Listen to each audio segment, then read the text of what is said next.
കേന്ദ്ര ഗവൺമെന്റിന്റെ പല നയങ്ങളും ശുദ്ധ അസംബന്ധങ്ങളായി മാറിയിരിക്കുകയാണ് ഇന്ന്. നമുക്കറിയാം, പത്മശ്രീ പുരസ്കാരം ഇപ്പോൾ കൊടുത്തു.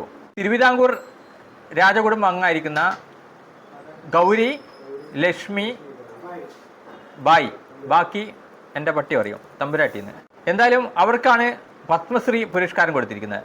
അവർ യഥാർത്ഥത്തിൽ പറഞ്ഞതൊക്കെ അസംബന്ധങ്ങളാണ്. പല കാര്യങ്ങളും ആർത്തവമുള്ള സ്ത്രീകൾ ചെടിക്ക് വെള്ളം ഒഴിച്ചു കഴിഞ്ഞാൽ ചെടി കരിഞ്ഞു പോകുമെന്ന് ശാസ്ത്രം തെളിയിച്ചിട്ടു എന്നൊക്കെ പറഞ്ഞ അസംബന്ധം മാത്രം പറയുന്ന ഒരു വ്യക്തിക്ക് ഇത്തരത്തിലുള്ള പുരസ്കാരം കൊടുത്തുകൊണ്ടിരിക്കുകയാണ്. നമുക്കറിയാം, പല വ്യക്തികൾ ഇതുപോലെയുണ്ട്. അലക്സാണ്ടർ ജേക്കബ്, അദ്ദേഹം DGP ആയിരുന്നു മുമ്പേത്തെ. എവിടെയൊക്കെ പോകുന്നു അവിടെയൊക്കെ അസംബന്ധം മാത്രമേ വിളിച്ചു പറയൂ. ഒരു ആത്മാവിനെ വിളിച്ചു വരുത്തിയിട്ട് കേസ് തെളിയിച്ചു എന്ന് പോലും അദ്ദേഹം പറഞ്ഞിട്ടുണ്ട്. ട്യൂബിലേറ്റിട്ട് പഠിക്കുന്ന കുട്ടികൾക്ക് 10 മാർക്ക് ജാസ്തി കിട്ടുന്ന പറഞ്ഞിട്ടുണ്ട്.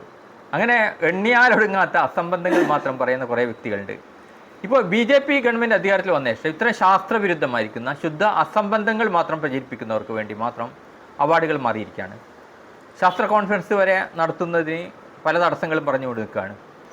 നമ്മുടെ ISROയിലെ സോമനാഥ് ചെയർമാനല്ലേ, അദ്ദേഹം പറഞ്ഞിരിക്കുന്നതാണ്, അദ്ദേഹം പറഞ്ഞെന്താണ്, scientific fact were in Vedas. പറഞ്ഞത്രേ ഉള്ളൂ. അതായത് ശാസ്ത്ര വസ്തുതകളെല്ലാം നമ്മുടെ വേദങ്ങളിലുണ്ടായിരുന്നു, പിന്നെ അത് വിദേശികൾ അടിച്ചു മാറ്റി, അദ്ദേഹം പറഞ്ഞതാണ്.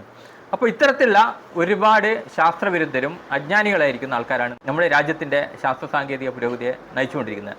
ഇത്തരത്തിൽ അസംബന്ധം പറയുന്ന വ്യക്തികൾക്ക് മാത്രം ഇത്തരത്തിലുള്ള പുരസ്കാരങ്ങൾ കൊടുത്തുകൊണ്ട് അവരെ പ്രൊമോട്ട് ചെയ്യുന്ന സ്ഥിതിവിശേഷമാണ് നമ്മൾ കാണുന്നത്. ഇതൊക്കെ നമ്മുടെ രാജ്യത്തിൻ്റെ ശാസ്ത്ര വികാസത്തിന് തന്നെ തടസ്സമായിട്ട് മാറും. ഇന്ന് കാണുന്ന ശാസ്ത്ര പുരോഗതി എന്ന് പറയുന്നത് നേരത്തെ ഉണ്ടായിരുന്ന ഒരു ശാസ്ത്ര സമൂഹത്തിൻ്റെ വളർച്ചയാണ്.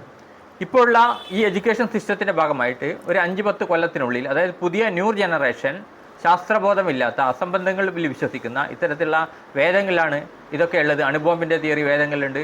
ഇങ്ങനെയൊക്കെ വിശ്വസിക്കുന്ന, അല്ലെങ്കിൽ ക്ലോണിംഗ് എന്ന് പറയുന്നത് ഗാന്ധാരിയുടെ ഗർഭമായിരുന്നു, 100 കഷ്ണമാക്കി മുറിച്ചു മാറ്റി, അതൊക്കെയാണ് ക്ലോണിംഗ് എന്നൊക്കെ വിശ്വസിക്കുന്ന രീതിയിൽ അസംബന്ധങ്ങൾ മാത്രം പ്രചരിപ്പിക്കുന്ന ഒരു വിഭാഗമായിട്ട് മാറും. കഴിഞ്ഞ ശാസ്ത്ര കോൺഫറൻസിൽ പോയിട്ട് പറഞ്ഞ വിഡിത്തം എന്തായിരുന്നു അറിയാം? വിമാനം ഇന്ത്യയിലുണ്ടായിരുന്നു, വിഭീഷണൻ, രാവണൻ ഇവരൊക്കെ ഉപയോഗിച്ചിരുന്നു എന്നും ഒക്കെ ശാസ്ത്ര കോൺഫറൻസിൽ പോയിട്ട് പറയുന്നത്. അവിടുന്ന് പരിഹാസം കേട്ടിട്ട് തിരിച്ചു പോകുന്നു. എന്താണ് തെളിവ് ചോദിച്ചു കഴിഞ്ഞാൽ എന്താണ്, ഓലയിൽ എഴുതിയിട്ടുണ്ട്, ഏതോ ഓലയിൽ എഴുതിയ സാധനമാണ് ഈ പറയുന്നത്, അതാ തെളിവ്, അല്ലാതെ വേറൊരു തെളിവുമില്ല. ഇത്തരത്തിലുള്ള കാര്യങ്ങൾ യാതൊരു ബോധമില്ലാത്ത ആൾക്കാർ അന്താരാഷ്ട്ര ശാസ്ത്ര കോൺഫറൻസിൽ വരെ പറഞ്ഞുകൊണ്ട് നമ്മുടെ രാജ്യത്തിനെ മറ്റ് രാജ്യങ്ങളിൽ വെച്ചിട്ട് പരിഹാസമാക്കുകയാണ് ചെയ്യുന്നത്. അപ്പോൾ ഈ ഒരു പ്രവർത്തനങ്ങൾ തുടങ്ങിക്കഴിഞ്ഞു. ഇനി ഇത്തരത്തിലുള്ള ഭൂലോക മണ്ടന്മാർക്ക് അവാർഡുകൾ കൂടി കൊടുത്തുകൊണ്ട് അവരുടെ മണ്ടത്തരം പറയുന്ന ആ ടെൻഡൻസിയെ പരിപോഷിപ്പിച്ച് എങ്ങനെ എടുക്കാൻ പറ്റുമെന്നാണ് ഇത്തരത്തിലുള്ള ആൾക്കാർ നോക്കിക്കൊണ്ടിരിക്കുന്നത്. അപ്പോൾ അതിനുവേണ്ടി എല്ലാ ശാസ്ത്ര വിരുദ്ധരെ ഇവർ വിളിച്ചു വരുത്തു. ജസ്റ്റിസ് കൃഷ്ണയ്യറുണ്ട്, അദ്ദേഹം പറഞ്ഞ എന്താണ്, മരിച്ച ശേഷം ഞാൻ എൻ്റെ ഭാര്യയോട് സംസാരിച്ചു, ഞാനിങ്ങനെ ഇടയ്ക്കിടയ്ക്ക് സംസാരിക്കലുണ്ട്. അതേപോലെ ശാസ്ത്രീയ വിരുദ്ധമായിരിക്കുന്ന അസംബന്ധങ്ങൾ, കേവലമായിട്ടുള്ള ഭാവനകൾ, തോന്നിച്ചകളൊക്കെ പറയുന്നവരെ മഹാവ്യക്തികളായിട്ട് വാഴ്ത്തുകയും അവരുടെ കിതാബുകൾ എടുത്തുകൊണ്ട് ആധികാരിക കിതാബുകളായിട്ട് ഇതൊക്കെ നാളെ സ്കൂളുകളിൽ യൂണിവേഴ്സിറ്റിയൊക്കെ പഠിപ്പിക്കേണ്ട പരിപാടിയായിരിക്കും ഉണ്ടാവുക.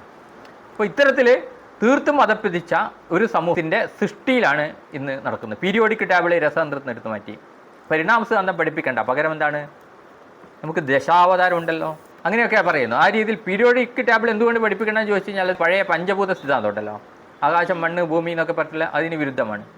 പ്രകൃതിയിൽ ഉള്ള മൂലങ്ങളൊക്കെ എല്ലാ സാധനങ്ങളും ഉണ്ടായത് ഈ പഞ്ചഭൂത തിയറി വെച്ചിട്ടാണ് നമ്മുടെ പുരാണം പറയുന്നത്. അപ്പം പുരാണത്തിലുള്ള വിഡ്ഢിത്തങ്ങളെ ശാസ്ത്രമായിട്ട് വ്യാഖ്യാനിക്കുകയാണ്.